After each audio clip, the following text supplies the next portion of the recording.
Australia. The Drill Ready Advanced Gold Project is surrounded by exploratory and producing companies, and recent drill results recorded were 3.6 metres at 16.8 grams per tonne gold, including 2.5 metres at 24.27 grams per tonne gold. So, Phil, what can you tell us about this? I understand it's had a lot of exploration in the past. There's some historic shafts there, but for you, it's almost starting again.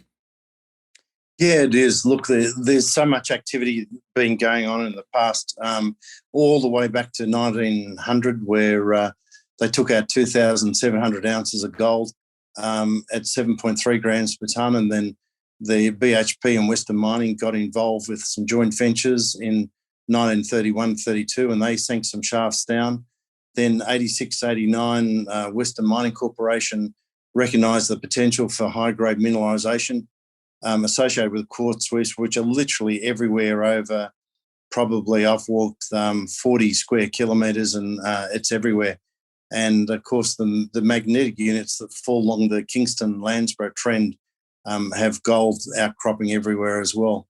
So we've got a really good fault system. We've got a great magnetic trend that holds gold deposits, and Hume Mining and Western Mining intersected 1 metre at 15 grams per tonne. So we know, and 2 metres at 24.8 grams per tonne from that Kingston mine area, which we don't own. Another prospector owns it, but it's only 5 hectares, which is 150 metres by 300 metres. So it's quite a small area. And we cut a deal with them that if they mine into our exploration licence, we get 15% of the gold. And if they don't do it, then we know not to go there. If they do go in, then that's fine. We'll get paid for it. So it's a win-win either way for us. Western Mining in the 80s got really excited, and they put down 213 percussion reverse circ holes, and they got 23 grams per tonne and 40 grams per tonne, but mostly in that prospect licence area where we don't have it. So if you walk across the road out of their area and up into our exploration area, and this is broken up into 2 big blocks. I'm really just talking about the northern block at the moment, but the southern block, we drove through that the other day and took some soil samples and bits and pieces, and there's once again quartz everywhere. So it's real gold country because of this Landsborough fault. And Navarre's been the last big name that's been in there. They got 3.1 metres at 29.5 grams per tonne near the concession in this quartz breccia that is on the hanging wall side of the quartz lode structure. And that's what we're really chasing. So our plan of attack will be do some IP work, some geophysics, and see if we can define these quartz structures, the breccia structures, and basically put some holes down. And we'll probably try and drill under some of the old mine shafts, which if you have a look at our press releases and website, you can see pictures of them, and drill underneath them and try and follow the plunge and pick it up from there. So it's kind of where do we start? There's so many choices. There's been lots of gold found, so we know there's other material as the bodies extend and the lodes extend. Just a matter of trying to hit the richest one first, which is always a challenge. Okay. And why did you take this project on then, Phil? If there's so much historical shafts there, that might suggest that it's been sort of exploited already, but clearly you perhaps feel there is more to be found.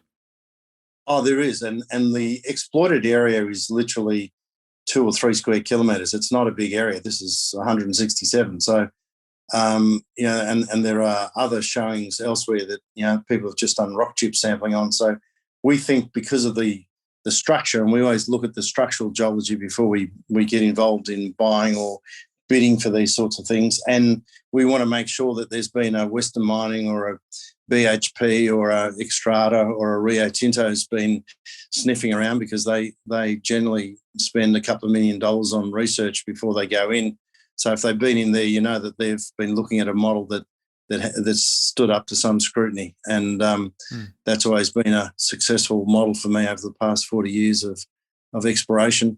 And that Landsborough fault is a real pipeline for solutions. So while there's a big concentration of shafts in a relatively small area, we think that that's just the tip of the iceberg, because you've got to remember the old guys just had no idea of what the structure was like. They just saw gold on the surface and down they'd go. If they saw some quartz reefing on the surface, down they'd go. They really had no other way of testing it, except they used, rather than doing drill holes, they used shafts. So clearly there's been something there. Okay. And then what's the roadmap for this project then, Phil? What are you going to be doing?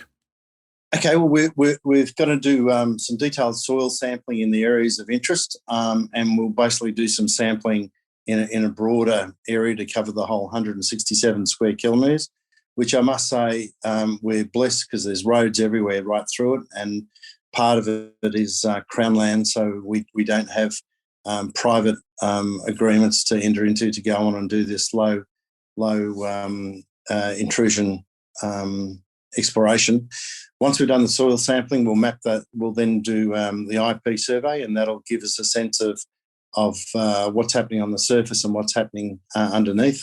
And then we'll basically pick some gold targets, and off we go. We'll start drilling, and we'll probably drill underneath some of these existing shafts if the soil sampling looks promising. And there's also been some work done by Navarre, I think it was, with some hyperspectral satellite work as well.